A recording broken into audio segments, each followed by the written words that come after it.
Assalamu alaikum, welcome to my YouTube channel. So I'm here with another recipe. तो आज मेरी recipe है जी, आज हम लोग फ़िश बनाएंगे बेसिकली, और वो भी शिमला मिर्च के साथ। तो सबसे पहले मेरे पास जो फ़िश के पीसेस थे, मेरे पास तकरीबन 8 से 10 पीसेस थे।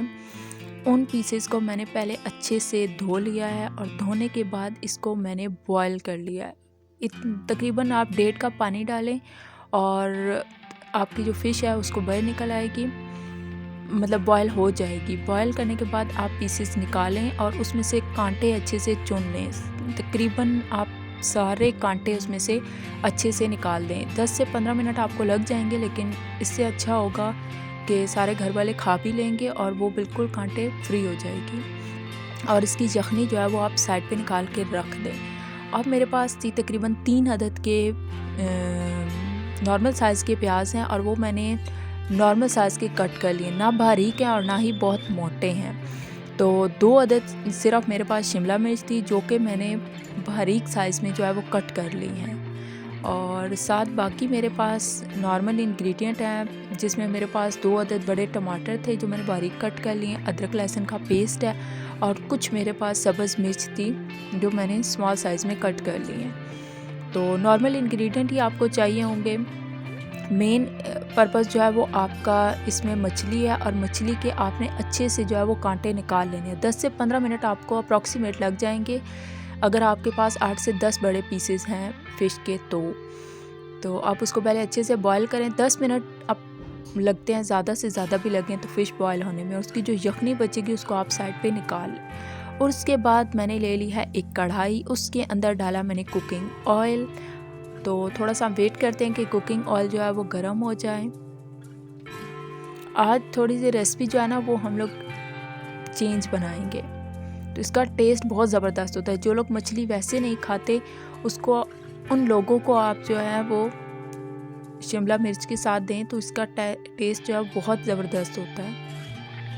यहाँ पे मेरा हो गया था कुकिंग ऑयल गरम, उसके अंदर मैंने ऐड कर दिए हैं प्याज। और इसमें जो प्याज, टमाटर, अदरक, लहसुन होता है, ये थोड़ा ज़्यादा मिकदार में डाला जाता है एज़ कम्पेयर टू अदर जो हम लोग बना रहे होते हैं रेसिपीज़ या हांडी, तो उससे ज़्यादा मिकदार में डाले जाते हैं, क्योंकि इसका मसाला जो है वो थोड़ा ज़्यादा होता है। तो इसके बाद मैंने इसमें ऐड कर दी थी सब्ज़ मिर्च, जो कि मैं साथ ही फ्राई करती हूँ। मैं गार्निश के लिए बिल्कुल इस्तेमाल नहीं करती, ज़ाया हो जाती हैं। तो यहाँ पे मैंने सब्ज़ मिर्च भी प्याज के साथ जो है वो अच्छे से सॉस कर ली हैं। जैसे ही प्याज का जो कलर चेंज होना स्टार्ट होगा, हम लोग इसमें तकरीबन आपको 3 से 4 मिनट लगेंगे, कलर जो है वो चेंज हो जाएगा प्याज का। इसके बाद मैंने इसमें ऐड कर दिया था ज़ीरा पाउडर।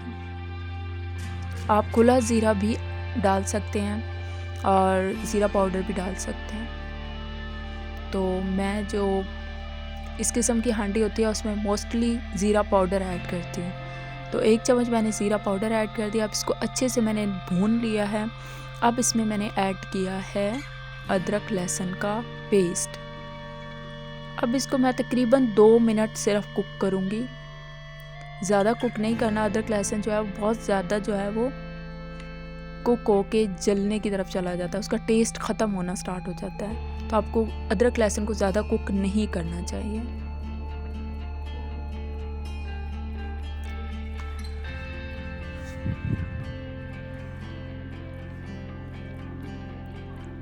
अब यहाँ पे आलमोस्ट मेरा पेस्ट जो था वो रेडी हो चुका है प्याज के साथ।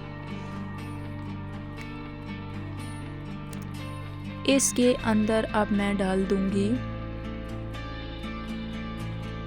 शिमला मिर्च, जो मैंने बारीक कट की थी, ताकि वो भी अच्छे से सॉस होके मसाले के साथ मिक्स हो जाए। तो अब मैं इसको इतना पकाऊंगी कि सब जो शिमला मिर्च है वो गलने के करीब आ जाए। तो ये बेसिकली हमारा मसाला जो है वो रेडी हो रहा है फ़िश के लिए। और टेस्ट इन्हेंस करने के लिए हमने इसमें शिमला मिर्च ऐड की थी।